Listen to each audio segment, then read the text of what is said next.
नमस्कार दोस्तों, आप सभी का स्वागत है कहानी आपकी और मेरी ग्रहों की ज़ुबानी यूट्यूब चैनल के ऊपर। इसमें आज जो हम लोग बात करेंगे, मिथुन लग्न के लिए कैसा रहेगा दिसंबर का महीना। दिसंबर के महीने के बारे में बात करते हैं। तो बुध जो है वो धनु राशि के अंदर में जाएंगे। देखिए, बुध आपके लिए जो है वो आपके लिए सुख स्थान के कारक भी हैं, और लग्नेश आपके मजबूत होते हैं तो आपको काफ़ी जीवन में सुख का महसूस होता है, मन के अंदर में, हृदय के अंदर में। साथ के साथ में बुध जो हैं वो आपके लग्नेश भी हैं। चंद्रमा के द्वारा जो पहली बार जब राशि दी थी कर्क राशि, तो बुध को वो राशि चंद्रमा ने दी थी मिथुन राशि। मिथुन राशि यानी कि द्वि स्वभाव राशि है आपकी। दो विचार आपके साथ में जीवन में चलते रहते हैं। और धनु राशि के अंदर में बुध का परिवर्तन यानी कि द्वि स्वभाव राशि, यानी कि धनु राशि भी द्वि स्वभाव राशि आती है। और सप्तम स्थान के अंदर में, सप्तम स्थान को अगर आप देखेंगे तो पार्टनरशिप के अंदर में स्पाउस के लिए आप देखा जा सकता है, साथ में लिटिगेशंस के लिए देखा जा सकता है, कोर्ट केस वगैरह के बारे में जाना जा सकता है। और चतुर्थ स्थान से चतुर्थ स्थान मतलब माता के स्थान से चौथा स्थान में भी लिया जाता है। तो माता की प्रॉपर्टी से रिलेटेड कामों को अंदर देख सकते हैं। कर्म क्षेत्र से दसम स्थान है, मतलब 10वां स्थान कर्म क्षेत्र है, वहां से कर्म क्षेत्र से 10वें स्थान के अंदर में चल रहा है। छोटे भाई के बच्चों के लिए, मतलब अगर आप छोटे भाई हैं आपके तीसरे स्थान में, तो 1 2 3 4 5 पंचम स्थान, मतलब छोटे भाई के संतान के लिए भी इसको देखा जाता है। छोटे भाई के आपके स्पाउस के लिए भी उनको देखा जाएगा। तो आप देखेंगे अधिकतर कि शुक्र भी साथ में आ गए हैं। शुक्र जो है वो मित्र हैं आपके लिए त्रिकोण के स्वामी हैं। और त्रिकोण के स्वामी होने के कारण वो आपके अभी केंद्र में आ चुके हैं। केंद्र के अंदर में शुभ ग्रह आते हैं तो थोड़ी सी तकलीफ भी देते हैं वो। उसी तरह से जैसे शुक्र जो है अपने आप में बेनिफिशियल है, सप्तम स्थान के अंदर में है शुक्र, आपके स्पाउस के कारक भी रहते हैं। तो ये समय जो रहेगा आपके लिए थोड़ा सा चिंता वाला भी लेके आता है। फिर आप अगर देखेंगे तो शनि आपके अष्टम भाव में चल रहे हैं। शनि ने कर्म क्षेत्र पे दबाव दिया हुआ है आपके 1 2 3 तीसरे स्थान कर्म क्षेत्र में तीसरी दृष्टि से देखते हैं। तो यहाँ पे शनि की पूर्ण दृष्टि आपके लिए पड़ी हुई है। तो कर्म क्षेत्र पे अगर आपको दबाव मिल रहा है और गुरु जैसे भारी ग्रह भी वहाँ पे बैठे हुए हैं, तो फिर आपको शनि के उपाय अवश्य करने चाहिए। शनि थोड़े से दबाव में कम होंगे तो गुरु जो है वो अधिक, अब गुरु जो है वो काउंसलर हैं और वो अधिक स्ट्रिक्ट भी हैं, देवताओं के गुरु। और शनि वहाँ पे देख रहे हैं तो स्ट्रिक्टनेस के अंदर में मिलिट्री रूल एकदम लागू हो जाता है। उस तरह की सिचुएशन यहाँ पे क्रिएट कर देते हैं। शनि जो है 1 2 3 4 5 6 7 8 9 10 10वीं दृष्टि से पंचम स्थान में संतान की तरफ में देख रहे हैं। संतान से थोड़ा सा डिससेटिस्फेक्शन आपको क्रिएट होता है। तो आप जो अपने नियम कानून जो हैं वो संतान के ऊपर में इस समय में लगाते हुए दिख रहे होंगे। राहु का प्रकोप देखिए, राहु जो है आपके 1 2 3 4 5 6 7 8 9 राहु से ग्रसित में है। बुध जो है वो जिस संगति में रहते हैं वैसे बिहेव करते हुए दिखते हैं। तो राहु जो है वो आपको अपने आप में बुध के दृष्टि के सामने बैठे हुए हैं, बुध के सामने हैं। और बुध जो है वो राहु के प्रभाव में है। तो पृथ्वी तत्व के राशि है और राहु जो है वो वायु तत्व से संबंधित है। मंगल की राशि में चल रहे हैं। मंगल स्वयं इस समय में आपके 12वें स्थान में चल रहे हैं। 12वें स्थान में चल रहे हैं तो मित्रों के स्थान से सेकंड हाउस है, तो मित्रों से धन प्राप्त करने के लिए तो कई बार आप मित्रों के ऊपर में धन खर्च करते हुए रेट्रो हो गए हैं वहाँ पे। तो 12वें स्थान में रेट्रो होना यानी कि ये मांगलिक बनाता है और कड़ा बनाता है। और मंगल की दृष्टि 1 2 3 4 5 6 7 8 अष्टम दृष्टि से स्पाउस के ऊपर में भी देखता है। और रेट्रो अवस्था में है, स्पाउस को देखे हुए हैं और काफ़ी समय तक यहाँ पे रहने वाले, मतलब करीब 12 तारीख तक, 12 जनवरी तक वो वक्री रहेंगे, जो 30 अक्टूबर को हुए थे। मंगल जब वक्री हुए थे तो वो आपके लग्न में हुए थे, यानी कि मिथुन लग्न में हुए थे। और उनका फिर परिवर्तन हुआ और वो वृषभ राशि के अंदर में, यानी कि 12वें स्थान के अंदर में वो उनका मूवमेंट होते हुए रहा। मंगल आपके लिए जो है वो 6ठे स्थान के स्वामी भी हैं, मतलब रोग, ऋण और शत्रुओं के स्थान के स्वामी भी हैं। वहाँ पे मंगल की पूर्ण दृष्टि भी चल रही है। रेट्रो चल रहे होते हैं ग्रह तो कई बार वो पिछले जो उनका पीछे का जो होता है घर, उसकी भी रिजल्ट्स वो देते हैं। तो राहु रेट्रो चलते हैं हमेशा, मंगल अभी रेट्रो चल रहे हैं, वक्री चल रहे हैं, और केतु तो हमें रेट्रो चलते हैं। तो आपका जो मित्रों के स्थान में है गेन होना, सडन गेन कराना, कई बार आपको अचानक से लाभ प्राप्त होने का भी योग इसके अंदर में बनाए रखते हैं। खर्चा आपका बना रहेगा बट उसके साथ साथ में आपको लाभ भी देखने को मिलेगा। और 12वें स्थान का स्वामी जो है यानी कि शुक्र जो है आपके, वो आपके सप्तम स्थान में आके चल रहे हैं। सप्तम स्थान में यानी कि गुरु की राशि में। गुरु इस समय में केंद्र के अंदर में चल रहे हैं। पंच महापुरुष योग आपके यहाँ पे बनाए हुए हैं और आपके धन भाव को देख रहे हैं। तो गुरु आपके धन भाव, वाणी मतलब 1 2 3 4 5 6 7 8 9, तो धन भाव, वाणी के भाव में, परिवार के अंदर में वो देख रहे हैं। और गुरु की जो नवम दृष्टि है जिसे सौभाग्य दृष्टि कहा जाता है, वो आपके सूर्य के ऊपर में पड़ रही है। सूर्य आपके लिए छोटी यात्राओं के कारक है, पराक्रम स्थान के कारक है, डेली रूटीन के कारक है। और इस समय में अगर आप किसी कंपटीशन वगैरह का तैयारी कर रहे हैं तो उसको भी वो बढ़ाने का प्रयास कर रहे हैं। आपके लिए देखा जाए तो 2 घर हमेशा होंगे मिथुन लग्न के लिए, क्योंकि बुध की राशि आपके चतुर्थ स्थान में आती है। तो 2 घर आपको हमेशा देखने को मिलेंगे। घर के प्रति आपको बहुत ज़्यादा चिंता कभी लेके नहीं आती है। चलिए चंद्रमा से बात करते हैं। चंद्रमा की पोजीशन जो है वो बहुत इंपॉर्टेंट रहेगी। इससे आप अपने दिन अच्छे और बुरे दोनों देख सकते हैं। जिस समय में ख़राब समय चल रहा है उस समय थोड़े सावधान रहेंगे, और जिस समय में अच्छे दिन चलेंगे तब उस समय उनका फ़ायदा लेने का कोशिश करिएगा। तो एक बात करते हैं, मीन राशि के अंदर में 1 और 2 तारीख को जाएंगे। 1 और 2 तारीख को आपके केंद्र के अंदर में रहेंगे। ये दिन आपके लिए कर्म स्थान से बना हुआ रहेगा। नई अपॉर्चुनिटीज़ आपको बना के रहेगी। प्रॉपर्टी के बारे में आप सोच सकते हैं। आपके लिए वाहन रिलेटेड चीज़ों को भी आप लाभ में ले सकते हैं। तो ये दिन आपके लिए ओवरऑल अच्छा रहने वाला है। 3 और 4 और 5 तारीख को अगर आप चलते हैं तो चंद्रमा राहु के साथ में रहेंगे 5 तारीख को।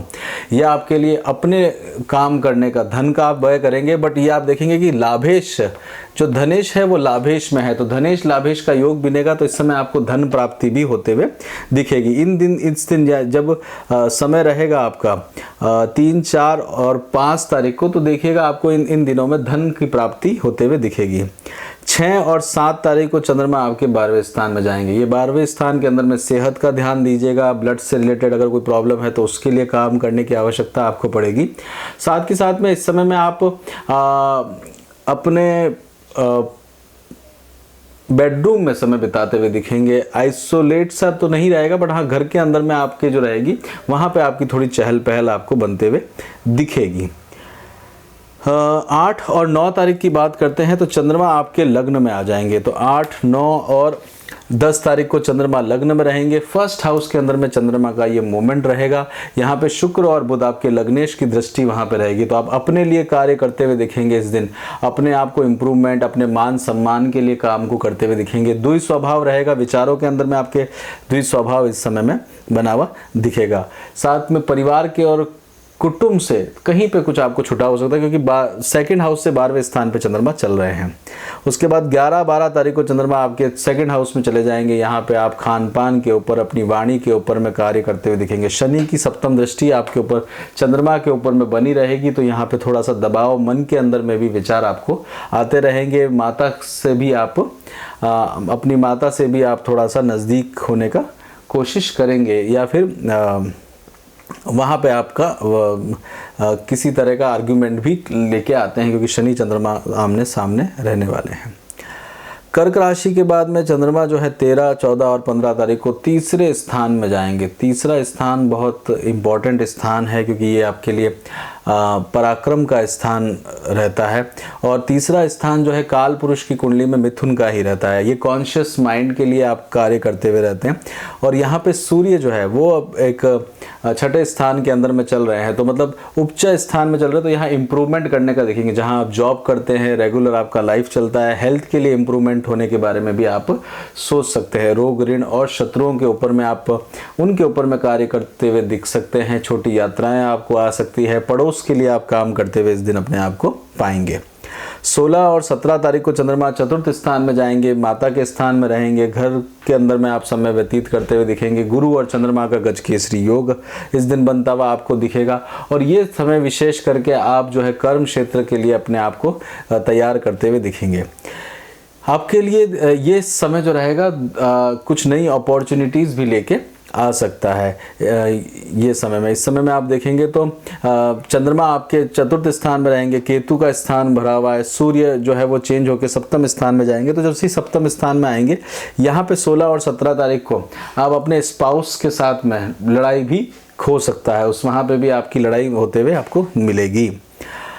उसके बाद में आगे चलते हैं, चंद्रमा आपके तुला राशि में जाएंगे 18 और 19 तारीख को, संतान के लिए काम करेंगे। किसी से प्रेम करते हैं तो वहाँ पे थोड़ी सी दूरी आपको बनते हुए दिखेगी। साथ के साथ में ये दिन आपको अपनी एजुकेशन के लिए आप देखते हुए जाएंगे, आध्यात्म के लिए ये दिन बहुत अच्छा रहेगा आपके लिए। और साथ के साथ में घर परिवार और कुटुंब के लिए एक नई व्यवस्था या प्लानिंग के बारे में आप सोचेंगे। अपने स्पाउस से भी आपको इस समय लाभ होते हुए दिखेगा। आगे चलते हैं, चंद्रमा जब है 20-21 तारीख को आपके छठे स्थान में जाएंगे। इस दिन सेहत का आपको ध्यान देने की ज़रूरत पड़ेगी कैसे भी करके, क्योंकि चंद्रमा जो है वो केतु के बीच में रहेंगे। सूर्य जो है उनकी पोजीशन इतनी सॉलिड नहीं है, सप्तम स्थान में रहने वाले, तो स्पाउस से आमना सामना आपको होते हुए दिखेगा। 22 और 23 तारीख को चंद्रमा आपके सप्तम स्थान में परिवर्तित होंगे। सप्तम स्थान जो रहेगा वहाँ पे सूर्य चंद्रमा साथ रहेंगे, इंटेंसिटी चंद्रमा की कम रहेगी, धन का व्यय रहेगा। हेल्थ का बेसिकली ध्यान दीजिएगा, क्योंकि मारक स्थान भी रहता है सप्तम स्थान, और बुध और शुक्र भी साथ में चल रहे होंगे, तो स्पाउस की भी हेल्थ का आपको ध्यान देने की आवश्यकता पड़ेगी। 24-25 तारीख को चंद्रमा जो है वह आपके अष्टम स्थान में जाएंगे। ये दिन आपका इन लॉज के सामने आमना सामना होगा। बहुत खास दिन आपके लिए ये रहने वाला नहीं, इसे मार्क कर लीजिएगा, ये कोई विशेष करके अच्छा दिन नहीं रहने वाला। चंद्रमा जो है शनि के साथ में क्रॉस करते हुए जाएंगे। शनि जो है वो आपके लिए त्रिकोण के स्वामी, उनकी मूल त्रिकोण राशि जो है वो आपके नवम स्थान में आती है, तो भाग्य का सपोर्ट भी थोड़ा सा मुश्किल होते हुए आपको दिखते हुए मिलेगा। उसके बाद आगे चलते हैं तो चंद्रमा 26-27 तारीख को कुंभ राशि में जाएंगे। कुंभ राशि के अंदर में आप देखेंगे तो यहाँ पे आपको यात्राएं आ सकती है, अध्यात्म से भरा हुआ आपका दिन रह सकता है। और किसी पढ़ाई वगैरह कर रहे हैं, एजुकेशन वगैरह ले रहे हैं, तो पोस्ट ग्रेजुएशन के लिए आप प्लान इस समय में कर सकते हैं। लर्निंग से भरा हुआ देगा। देखिए चंद्रमा जो है ओरल एजुकेशन के मालिक हैं, सेकेंड हाउस के मालिक हैं, आपके जो घर परिवार की जो शिक्षा है उसके कारक में है। और यहाँ पे आप देखेंगे तो आपके नवम स्थान में चलेंगे, तो नॉलेज गेन करने वाला दिन आपको बना रहेगा। कोई नई नॉलेज को भी प्राप्त करने के बारे में आप ट्राई करते हुए दिखेंगे।